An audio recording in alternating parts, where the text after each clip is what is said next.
Tol Semarang-Demak merupakan salah satu proyek strategis nasional, PSN, yang pembangunannya dipacu dan targetkan selesai sebelum 2024 mendatang.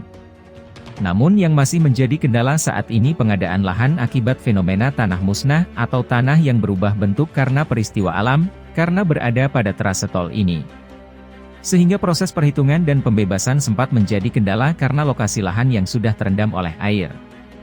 Menteri Koordinator Bidang Perekonomian Airlangga Hartarto juga sudah menyampaikan arahan terkait percepatan pembangunan tol Semarang-Demak yang saat ini masih terkendala isu tanah musnah dalam trase tol itu.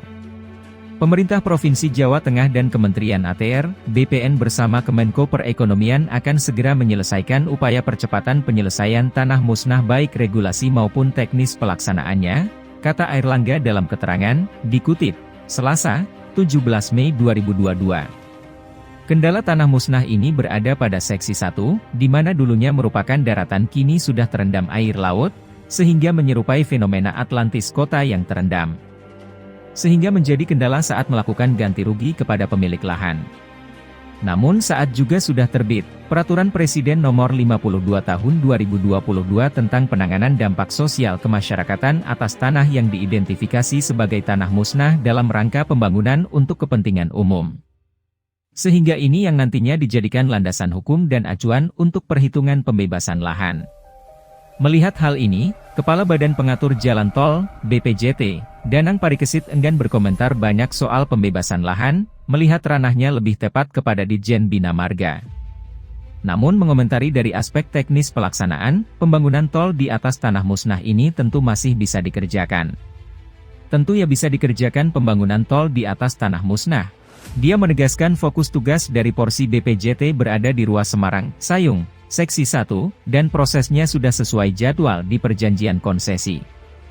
Melihat progresnya per April untuk seksi 1 Semarang, Sayung progres pembebasan lahannya baru 11,15 belum mulai konstruksi. Sementara untuk seksi 2 Sayung, Demak lahan yang sudah dibebaskan mencapai 91,8 realisasi konstruksi 80%.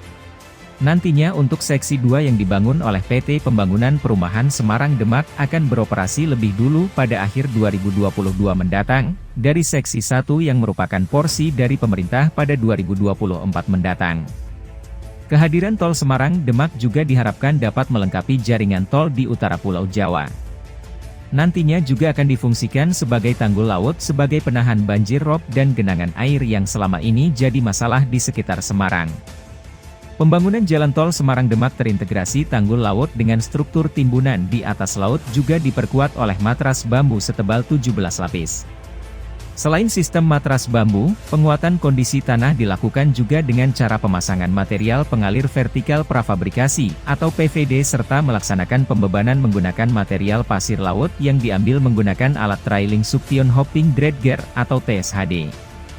Dalam upaya meminimalkan dampak negatif terhadap lingkungan dari pembangunan tol Semarang-Demak, Kementerian PUPR juga bekerja sama dengan pemerintah daerah menyiapkan program relokasi lahan mangrove yang berada di sekitar pembangunan seksi 1 tol Semarang-Demak ruas Semarang-Sayung.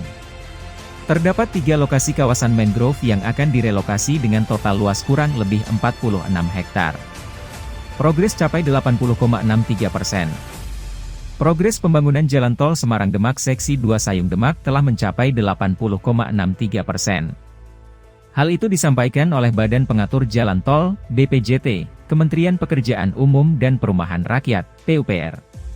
Ditargetkan selesai konstruksi pada akhir 2022, sebut keterangan resmi BPJT yang diterima di Jakarta, Senin, 16 Mei 2022. Kehadiran jalan tol Semarang-Demak diharapkan semakin melengkapi konektivitas jaringan jalan tol dan arteri utama sisi utara Jawa dan ditambah dengan fasilitas tanggul laut kota Semarang, maka akan semakin mendukung pusat ekonomi baru di Jawa Tengah.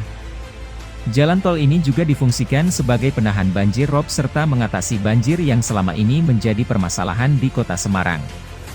Jalan tol sepanjang 27 km ini memiliki 2 seksi yakni Semarang-Kaligawe-Sayung sepanjang 10,69 km yang merupakan porsi pemerintah dengan target selesai konstruksi pada 2024.